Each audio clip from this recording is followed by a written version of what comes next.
करते हैं आज का हमारा टॉपिक। आज का हमारा टॉपिक है ओम के नियम की व्युत्पत्ति या ओम के नियम का सूक्ष्म रूप। ओम के नियम का सूक्ष्म रूप क्या है ये हम समझेंगे। देखिए, हमने पढ़ा था विद्युत धारा और अपवहन वेग के मध्य एक संबंध आया, पढ़ा था हमने I बराबर NEA VD। यहां से अगर मैं VD की वैल्यू निकालना चाहूं तो VD बराबर हो जाएगा I अपॉन NEA। ये हम पहले निकाल चुके हैं। अब अगर मैं विद्युत क्षेत्र और अपवहन वेग के मध्य संबंध निकालना चाहूं, इसको मैं समीकरण 1 कह देता हूं, तो ये भी हम पहले निकाल चुके हैं। ये हमने पहले निकाला था VD बराबर ET upon M into E। ETM upon E ET upon M into E बराबर VD। ये समीकरण संख्या 2 हो गई। अगर मैं समीकरण संख्या 1 से, ये समीकरण संख्या 1 है, इस समीकरण संख्या 1 से VD का मान समीकरण संख्या 2 में रख दूं तो हमारे पास में क्या आएगा? हमारे पास में आ जाएगा I अपॉन NEA।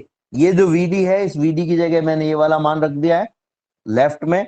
राइट वाली जो राशि है वो एज इट इज है ET upon M into E। यहां से ये जो I अपॉन A है इसको यहीं रहने दीजिए और NE को दूसरी तरफ ले जाइए तो आपके पास में आ जाएगा I अपॉन A बराबर NE square upon M into T into E। बच्चों, I अपॉन A हम सबने पढ़ा है, I अपॉन A किसके बराबर होता है? I अपॉन A जो है वो विद्युत धारा घनत्व के बराबर होता है। तो इसकी जगह हम लिख सकते हैं J बराबर NE square T upon M into E। ये हमारे पास में आ गया। अब ये जो राशि यहां पर मैंने E के अलावा जो राइट में लिखी हुई है NE square T upon M, इसके बारे में अगर आपने दोहरान किया होगा, अच्छे से पढ़ा होगा, तो कल हमने इसका मान निकाला था एक बार और आप देख सकते हो कि इसका मान जो है प्रतिरोधकता के बराबर होता है। प्रतिरोधकता की वैल्यू हमने निकाला, चालकता के बराबर होता है, ये यहाँ पर लिखा हुआ है, चालकता के बराबर होता है सिग्मा बराबर NE स्क्वायर टॉ अपॉन M। तो ये जो NE स्क्वायर टॉ अपॉन M है, इसकी जगह हम क्या लिख सकते हैं? चालकता सिग्मा लिख सकते हैं। तो यहां पर हम क्या कहेंगे? ये जो NE स्क्वायर टॉ T अपॉन M है, इसकी जगह सिग्मा लिखेंगे तो हमारे पास में आ जाएगा J बराबर सिग्मा इंटू E। ये सूत्र हम पहले भी काम में ले चुके हैं। ये वाला जो सूत्र है इसको हम कहते हैं ओम के नियम का सूक्ष्म रूप। ओम के नियम का सूक्ष्म रूप। एक्चुअल में असली जो ओम का नियम है वो यही है, यहीं से ओम के नियम की शुरुआत हुई थी, सूक्ष्म रूप। लेकिन आप जो ओम का नियम पढ़ते हो वो थोड़ा सा अलग है, तो उसको भी हम यहाँ डिराइव करने का प्रयास करेंगे। तो ये ओम के नियम का सूक्ष्म रूप है। अब वापस से अगर मैं यहाँ पर आऊं, जो हम यहाँ देख रहे हैं उसी पर, तो समीकरण हमारे पास में है J बराबर सिग्मा इंटू E। देखिए, J बराबर होता है, हम सब जानते हैं, I अपॉन A। अभी हमने काम में लिया। सिग्मा बराबर 1 अपॉन रो, 1 बटा प्रतिरोधकता जो है वो चालकता के बराबर होती है। और हमने पिछले कई इक्वेशंस में पढ़ा है E बराबर होता है V अपॉन L। V जो है वो विभव है। आपने सूत्र पढ़ा था V बराबर E dot D R. E dot D R, D R क्या है? आवेश का विस्थापन है। तो आवेश का विस्थापन कितना होगा? जितनी तार की लंबाई होगी उतना ही आवेश का विस्थापन होगा। तो यहाँ पर आ जाएगा आपके पास में L, इस L को नीचे ले जाओ तो E बराबर हो जाएगा V अपॉन L। ये जो तीनों मान है E का, J का और सिग्मा का, वो इस समीकरण में रख दीजिए। तो J की जगह तो आ गया आपके पास में I अपॉन A और सिग्मा की जगह आ गया 1 अपॉन रो, ठीक है, और E की जगह आ गया आपके पास में V अपॉन L, ठीक है। ये हमारे पास में आ गया है। अब यहां से अगर हम इस सिग्मा को और L को दूसरी तरफ ले आए, सिग्मा और L को दूसरी तरफ ले आए, तो आपके पास में क्या आएगा? देखते हैं।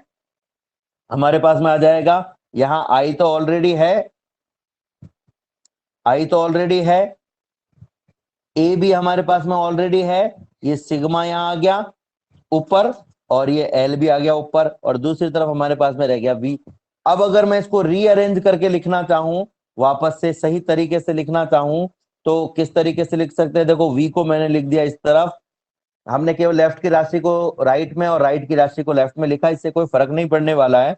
और देखो रो इंटू एल हमारे पास में ऊपर है, ए हमारे पास में नीचे है और आई हमारे पास में ऊपर है। तो V बराबर रो एल अपॉन ए इंटू आई। रो एल अपॉन ए ये हमने पढ़ा था प्रतिरोध के बराबर होता है, विद्युत प्रतिरोध के बराबर होता है। तो हमारे पास में आ जाएगा V बराबर R इंटू आई या V बराबर I इंटू आर। तो इस प्रकार से ये आप देख रहे हो समीकरण V बराबर I इंटू आर, ये आपने ओम के नियम में पढ़ा था। ये जो समीकरण हमने देखा है ओम का, ये जो V बराबर I इंटू आर है, इसको हम ओम के नियम का स्थूल रूप, बड़ा रूप, सूक्ष्म का मतलब छोटा रूप, और ये जो है V बराबर आई आर ये है बड़ा रूप, या इसे ओम के नियम का गणितीय रूप भी कहा जाता है। तो इस तरीके से हम ओम के नियम की व्युत्पत्ति कर सकते हैं। एक बार फिर से हम इस पूरे समीकरण को समझने का प्रयास करेंगे, जिससे कहीं पर कोई कमी रह गई होगी तो वो पूरी हो जाएगी। ध्यान से देखिएगा बच्चों।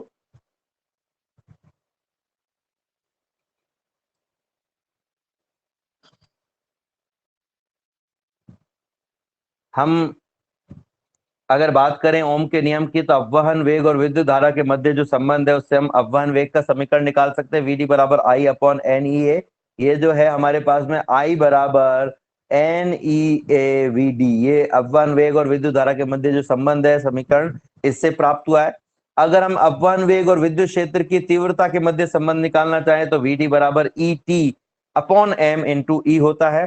समीकरण 1 और समीकरण 2 दोनों से अगर हम देखें तो समीकरण 1 से VD का जो मान आ रहा है वो समीकरण 2 में हम रख दें तो हमारे पास में VD की जगह जो लेफ्ट में है I अपॉन एन ई ए आ जाएगा और राइट की राशि एज इट इज रह जाएगी।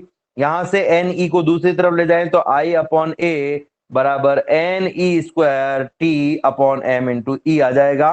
I अपॉन ए जो है वो J के बराबर होता है, तो ये हम यहाँ रख देते हैं J बराबर N E square T upon M into E. और ये जो N E square T upon M है, कल ही हमने पढ़ा था, ये चालकता के बराबर होता है, पहले भी हम एक बार पढ़ चुके हैं।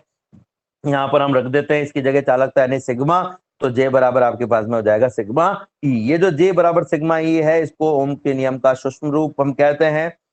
अब अगर हम यहाँ पर वापस से जे की जगह आई अपॉन ए, सिग्मा की जगह 1 अपॉन रो 1 प्रतिरोधकता होता है, और ई की जगह वी अपॉन एल अगर हम रखें जो कि सामान्यतः इनके मान है, तो देखिए हमारे पास में कुछ इस तरह का समीकरण आएगा। आई अपॉन ए बराबर 1 upon rho into V upon L, जहां पर वी जो है वो विद्युत धारा विभव को व्यक्त करता है। यहां से अगर मैं आप चाहें जैसे इसको डिस्ट्रीब्यूट करो, उससे कोई फर्क नहीं पड़ता। ये जो आई है इसको राइट में लेके चला जाता हूं और बाकी सब राशियों को लेफ्ट में लेके चला जाऊं, तो रो और एल जो है, रो और एल ये दोनों तो राइट में जाने के बाद में ऊपर आ जाएंगे। तो ये देखो रो और एल ऊपर आ गए हैं, और ए जो है वो नीचे है तो नीचे ही रहेगा। वी ऊपर था ऊपर रहेगा, आई जो ऊपर है अभी अंश में है, इसको दूसरी तरफ ले जाएंगे तो हर में आ जाएगा। तो आपके पास में कुछ समीकरण इस प्रकार से आ जाएगा। Rho L upon A, rho L upon A बराबर वी अपॉन आई। हम सब जानते हैं कि रो एल अपॉन ए का जो है मान वो आर होता है, तो हमारे पास में हो जाएगा वी अपॉन आई बराबर आर। तो वी बराबर हो जाएगा आई आर। इसको ओम के नियम का गणितीय रूप या ओम के नियम का स्थूल रूप इसको कहा जाता है। अब बात आती है विद्युत प्रतिरोध के प्रतीक की। तो विद्युत प्रतिरोध का जो प्रतीक है वो कुछ इस तरीके से बनाया जाता है। ये एक तार है और ये आप देख सकते हो कुछ पहाड़ी नुमा आकृति बनाई गई है। ये पहाड़ी नुमा आकृति एक तरीके से अवरोध को व्यक्त करती है। प्रतिरोध दिखने में ऐसा नहीं होता है कि ये जिगजैग जैसा हो। प्रतिरोध दिखने में आपको सामान्य तार जैसा दिख सकता है, कोई अन्य तरीके जैसा दिख सकता है, ये केवल इसको बनाने का तरीका है। जिगजैग बनाने का मतलब क्या है कि भाई आवेश जो है वो सीधा सीधा जा रहा था, लेकिन इसके रास्ते में अवरोध आ गया बहुत सारा। ठीक है, तो ये प्रतिरोध का प्रतीक चिन्ह है, प्रतिरोध को बनाने का तरीका है। जहां पर भी इस तरह का चिन्ह बना हुआ हो, समझ लीजिए कि एक प्रतिरोध को व्यक्त करेगा। और यदि इस पर ये तीर का चिन्ह लगाया हुआ है, दो तरह के प्रतिरोध में यहां बना रहा हूं, एक विदाउट तीर का चिन्ह और एक तीर का चिन्ह। मैंने ये थोड़ा सा रॉन्ग बना दिया है, ये ध्यान रखें इसको। ये जो जिग जैग बनाओ ये सभी बराबर साइज के बने हुए होने चाहिए। तो जो मैं बात कर रहा था उसी पर मैं आता हूँ वापस से, कि अगर ये प्रतिरोध बिना तीर के बनाया हुआ है तो समझ लीजिए कि ये ऐसा प्रतिरोध है जिसका मान समय के सापेक्ष या अन्य परिस्थितियों के सापेक्ष परिवर्तित नहीं हो रहा है, कांस्टेंट है, इसका मान बदल नहीं रहा है। एक बार जो इसका मान फिक्स हो गया है उतना ही मान इसका रहने वाला है, चाहे आप इस पर आरोपित वोल्टता के मान में कितना भी परिवर्तन कर दीजिए। और ये जो दूसरा जो चिन्ह आप देख रहे हो, ये परिवर्ती प्रतिरोध के लिए होता है, यानी ऐसा प्रतिरोध जिसका मान आप चेंज कर सकते हो। आपने आपके घरों में परिवर्ती प्रतिरोध का कोई उदाहरण कोई बता सकता है मुझे कि आपके घरों में कहीं पर परिवर्ती प्रतिरोध लगा हुआ हो? किसी के घर में लगा हुआ है क्या परिवर्ती प्रतिरोध? घुमाने वाला। Yes sir. वापस से बोलो। पंखे का वो घुमाने वाला स्विच। वेरी गुड, बिल्कुल सही कहा। पंखे का जो रेगुलेटर होता है वो परिवर्ती प्रतिरोध को ही व्यक्त करता है।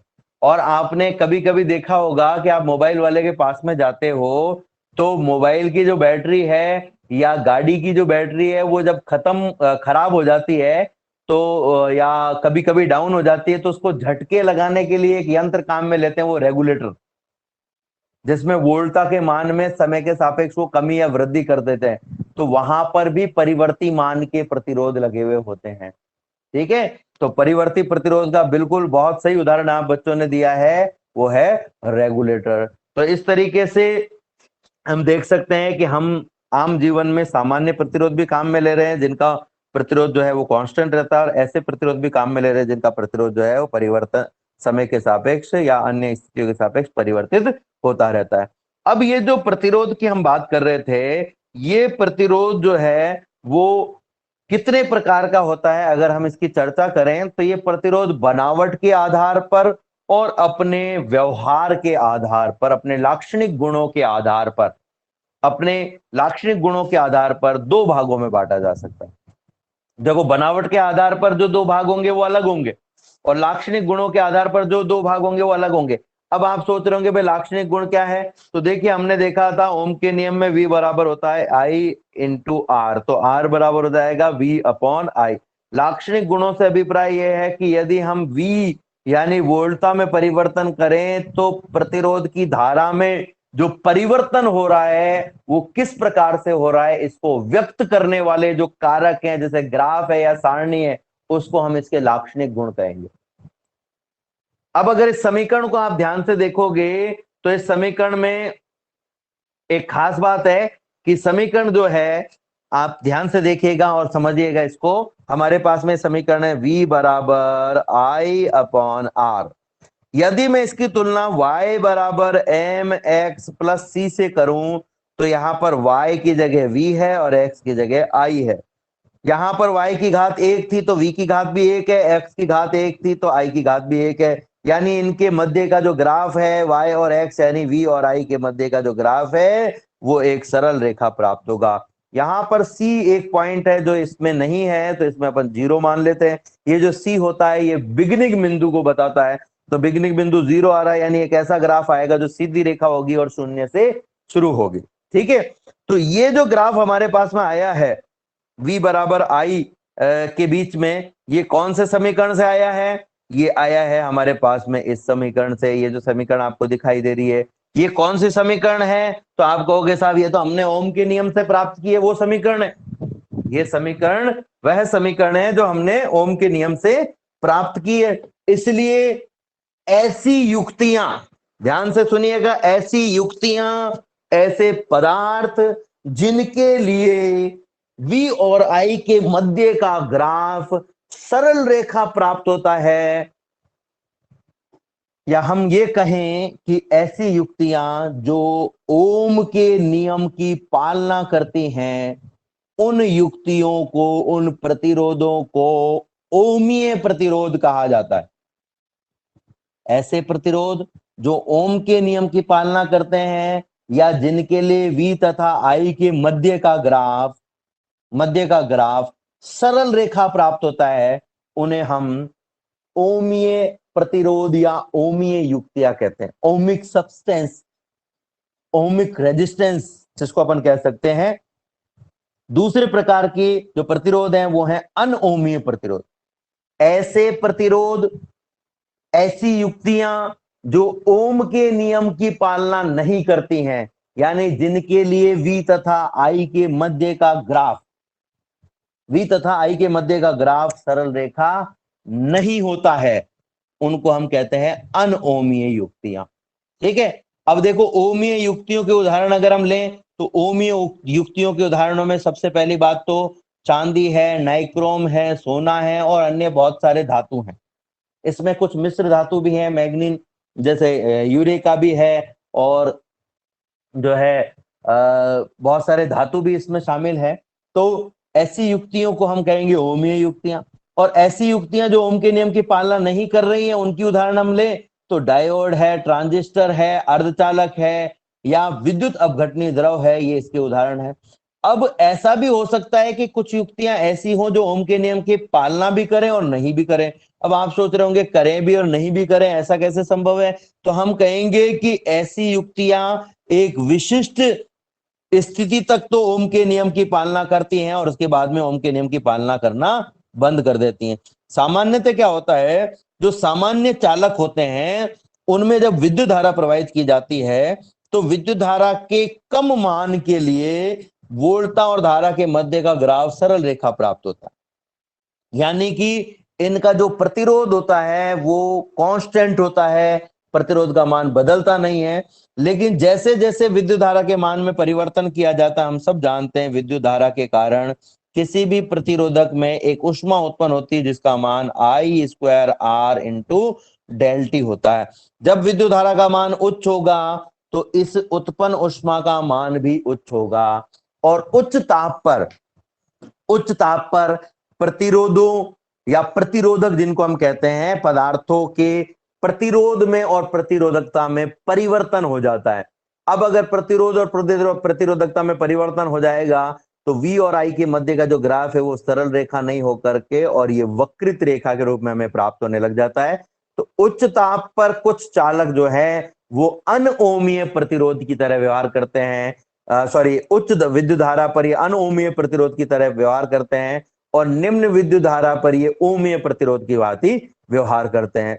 दूसरे प्रकार के पदार्थ अगर इसमें उदाहरण हम लें तो अर्धचालक डायोड हैं या हम कहें ट्रांजिस्टर हैं। इनके बारे में आप चैप्टर जो सेमीकंडक्टर वाला चैप्टर पढ़ोगे, सेकंड लास्ट चैप्टर है, उसमें आप देखोगे कि जो वोल्टा और धारा के मध्य का ग्राफ है वो कुछ इस तरह का प्राप्त होता है, इस तरह का हमें ग्राफ प्राप्त होता है। ये जो इस तरह का ग्राफ जो यहाँ दिखाई दे रहा है, इसमें एक विशेष बात है कि अग्र बायस और पश्च बायस। अब अग्र बायस और पश्च बायस क्या है?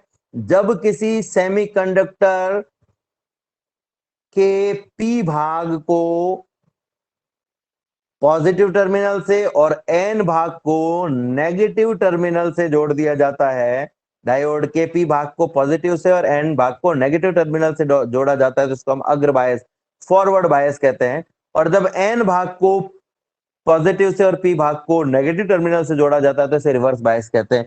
अब आप सोच रहे होंगे पी और एन भाग क्या होते हैं, तो आपने थोड़ा सा इनके बारे में केमिस्ट्री में पढ़ा है। पी भाग जो है वो एक प्रकार से पी प्रकार का अर्धचालक है, ऐसे अर्धचालक जिनमें हॉल बहुसंख्यक आवेशवाहक होते हैं। और एन भाग जो है वो एक प्रकार से एन प्रकार का अर्धचालक है जिसमें मुक्त इलेक्ट्रॉन जो है या हम कहें इलेक्ट्रॉन जो है वो बहुसंख्यक आवेशवाहक होते हैं। खैर हम अभी इस पर ज्यादा डिटेल में नहीं जाएंगे, हम सिर्फ इतना सा कहेंगे जो डायोड और ट्रांजिस्टर होते हैं, अर्धचालक डायोड और अर्धचालक ट्रांजिस्टर जो होते हैं, इनके लिए जो प्रतिरोध होता है उसका मान समय के सापेक्ष बदलता रहता है और इसीलिए इनके प्रतिरोध को हम गतिक प्रतिरोध कहते हैं।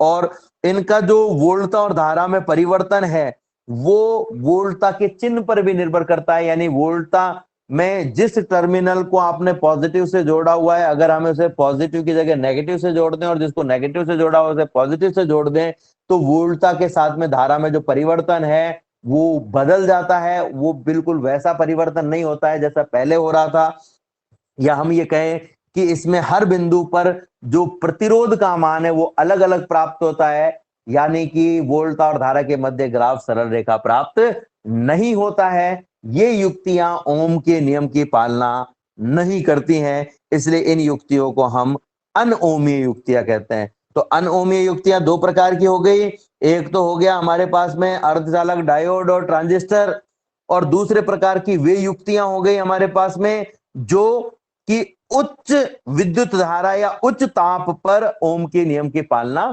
नहीं करती हैं। तो वे युक्तियां जो ओम के नियम की पालना करें उन्हें ओमीय युक्तियां कहेंगे, और वे युक्तियां जो ओम के नियम की पालना नहीं करें उन्हें हम अनओमीय युक्तियां कहते हैं। ये तो हुआ इनके व्यवहार के आधार पर।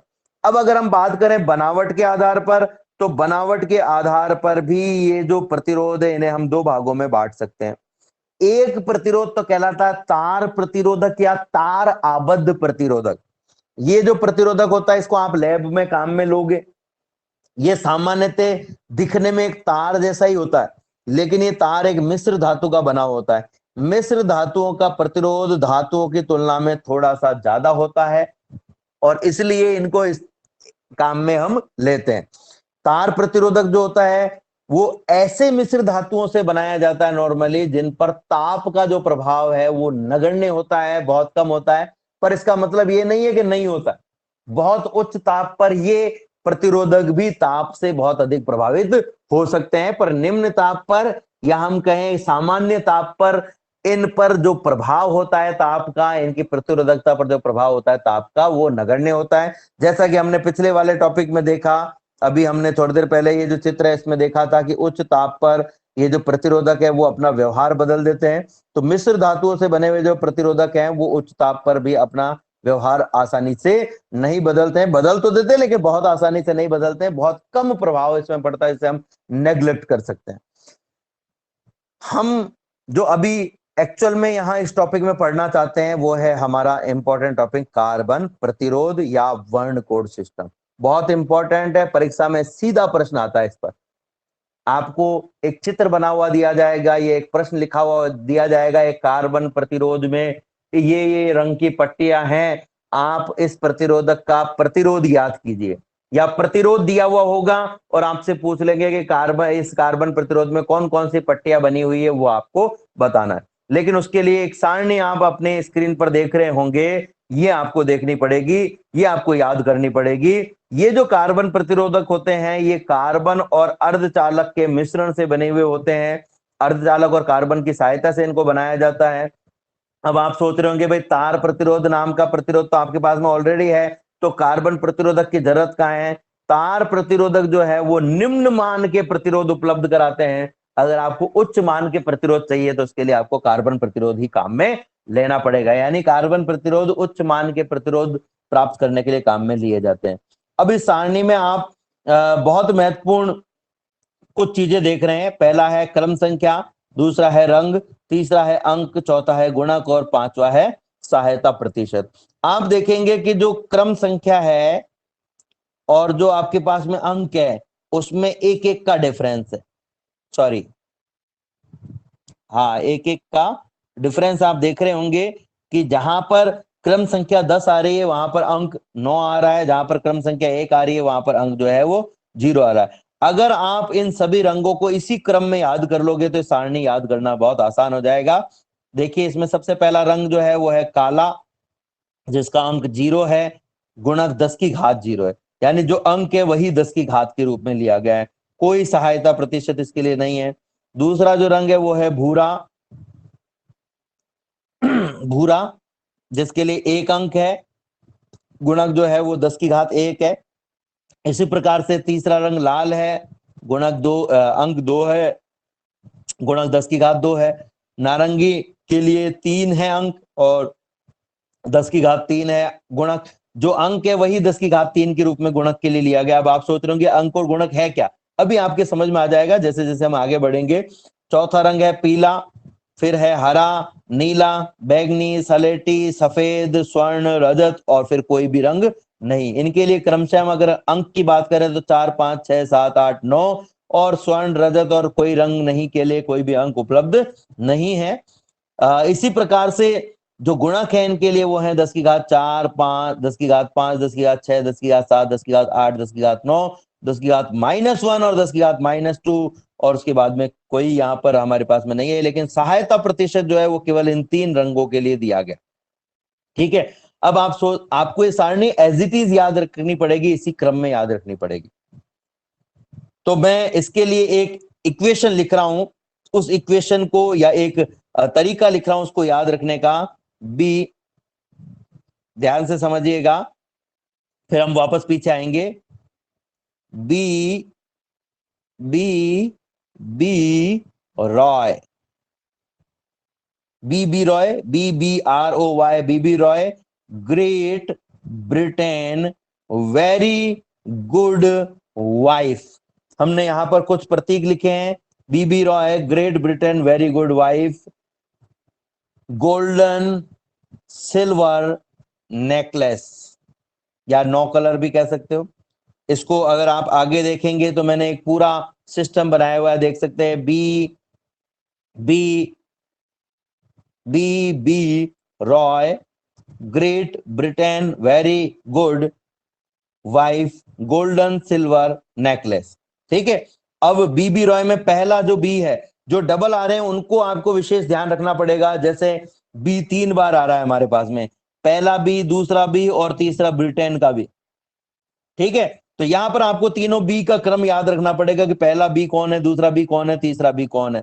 जी 2 बार आ रहा है आपके पास में, या ग्रेट में भी आ रहा है और गुड में भी आ रहा है, तो ये भी आपको याद रखना पड़ेगा। लेकिन गुड में और ग्रेट में आपको क्रम याद रखना पड़ेगा मेनली, जो मैं कह रहा हूं। हालांकि इसको याद रखने का भी मैं एक तरीका बताऊंगा आपको। तो सबसे पहला जो बी है वो ब्लैक को यानी काले को बताता है, दूसरा बी जो है वो ब्राउन को बताता है, आर रेड को, ओ ऑरेंज को, वाई येलो को। ग्रेट में आप देखोगे GRE है और ग्रीन में भी GRE है, तो ये ग्रेट जो है वो ग्रीन को बताता है। ब्रिटेन जो है वो ब्लू को बताता है, ब्रिटेन का बी ब्लू को बताता है। वेरी का जो वी है वो वायलेट को बताता है। गुड का जो जी है वो ग्रे यानी सलेटी रंग को बताता है, और वाइफ का जो डब्ल्यू है वो व्हाइट को बताता है। गोल्डन अपने आप में एक नाम है, सिल्वर अपने आप में नाम है, और नेकलेस का जो एन है वो 9 कलर को बताता है। तो आप नेकलेस की जगह 9 कलर भी याद रख सकते हो डायरेक्टली।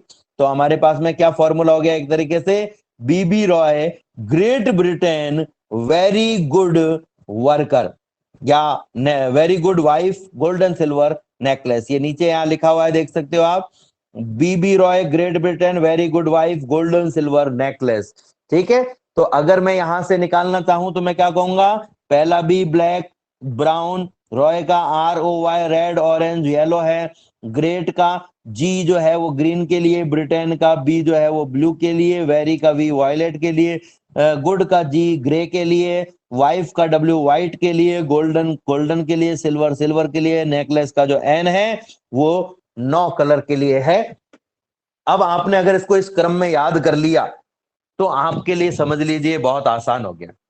आपने अगर इसको इस क्रम में याद कर लिया तो आपके लिए बहुत आसान हो गया। आप सारणी बनाएंगे तो आपके लिए जो मुख्य है वो कलर याद रखना ही है, और कलर याद रखने के बाद में सारणी बनाना आपके लिए आसान हो जाएगा। ये आप देख सकते हो सारणी में कि जो सारणी आपके पास में है उसमें अगर ये कलर का रंग आपको याद है तो आप बाकी सारी जो चीजें हैं वो आसानी से याद रख सकते हैं, क्योंकि अंक जो है वो 0 से शुरू हो रहे हैं और एक क्रम में चल रहे हैं। गुणक भी 10 की घात 0 से शुरू होकर के एक क्रम में चल रहा है। सहायता प्रतिशत भी जो है वो बड़ा आसान है सारणी को आपको याद रखना। अब आप सोच रहे होंगे सारणी का काम क्या। जैसे मान लीजिए एक प्रश्न आपको दे दिया कि एक आपके पास में कार्बन प्रतिरोधक है और उसमें 4 पट्टियां हैं। पहली पट्टी जो है वो लाल रंग की है सपोज, दूसरी पट्टी जो है वो पीले रंग की है, तीसरी पट्टी हरे रंग की है, ठीक है, और चौथी पट्टी जो है वो गोल्डन कलर की है। ठीक है, तो आपको ध्यान रखना है प्रतिरोध का मान लिखते समय पहला और दूसरा जो रंग है उसके अंक प्रतिरोध के 2 अंकों को व्यक्त करेंगे। अब जैसे लाल है, पहला रंग कौन है, लाल, तो लाल के लिए अंक क्या दिया हुआ है, 2, तो ये आ गया 2। ठीक है, अब पीला है, पीले के लिए अंक क्या दिया हुआ है, 4, तो ये आ गया 4। 2 और 4 को एक साथ लिख दो, पहले दोनों रंगों के जो अंक है उनको एक साथ लिख दो, फिर गुणा करके तीसरे रंग का गुणक लिख दीजिए। तीसरा रंग हरा है, हरे का गुणक है क्या, 10 की घात 5, ये हो गया 10 की घात 5 आ गया आपके पास में। ठीक है, ओम प्लस माइनस ये गोल्डन, ये कहलाता है इसकी सहनशीलता प्रतिशत, तो गोल्डन के लिए सहायता प्रतिशत 5 है, तो यहाँ 5% लिख दिए। ये हो गया आपके इस प्रतिरोधक का मान। तो आपने ये रंग से, वर्ण कोड से प्रतिरोध का मान निकाल लिया। एक और उदाहरण देख लेते हैं हम। हमारे पास में यहाँ देख रहे होंगे कि इस उदाहरण में पहला रंग जो है वो 4 पट्टियां दी हुई हैं टोटल।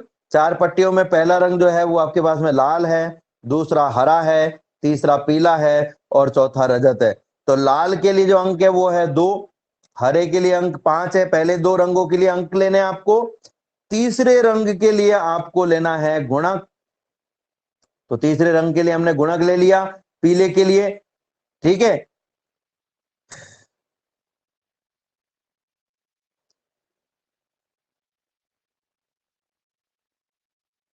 पहले रंग के लिए आपने ले लिया अंक, दूसरे के लिए अंक, तीसरे के लिए गुणक और चौथे के लिए सहायता प्रतिशत। अब आपको क्या करना है, पहले दोनों रंगों के अंकों को एक साथ लिख दीजिए। तो 2 और 5 को एक साथ लिख दिए, 2 5 हो गया। फिर गुणा करके तीसरे रंग का जो गुणक है उसको आप यहां लिख दीजिए 10 की घात 4, ठीक है। गुण ओम प्लस माइनस जो चौथा रंग है उसका सहायता प्रतिशत ले लीजिए, वो है 10%। ये आपके पास में मान आ गया प्रतिरोध का, ये देख लीजिए। अब इसका उल्टा हो, मान लो कार्बन प्रतिरोधक का मान दिया हुआ अपने को 62 इंटू 10 की घात 6 ओम प्लस माइनस 10%। आपको रंग बताने तो पहले जो दोनों अंक है वो दोनों रंगों को बताएंगे, तीसरा जो है गुणक वो भी एक रंग को बताएगा। तो 6 जो है वो किसके लिए काम में ले रहे हैं, आप देखोगे 6 जो है हम वो काम में ले रहे हैं नीले के लिए, ठीक है। 6 नीले के लिए काम में ले रहे हैं। और उसके बाद में 2 था तो 2 जो है वो हम लाल के लिए काम में ले रहे हैं। तो हमारा पहला जो रंग है वो हो गया नीला, दूसरा हो गया लाल, तीसरा 10 की घात 6 जो है वो भी नीले रंग के लिए गुणक काम में लिया जाता है, और चौथा हो गया रजत। तो रंगों का क्रम क्या हो गया, नीला, लाल, नीला और रजत। तो इस तरह का प्रश्न आएगा। ये दो प्रश्न जो दिए हुए हैं, इसी तरह का प्रश्न परीक्षा में आपके पास में आएगा कि आपको या तो रंग दिए होंगे, प्रतिरोध का मान निकालना होगा, या प्रतिरोध दिया होगा, रंग का मान निकालना है।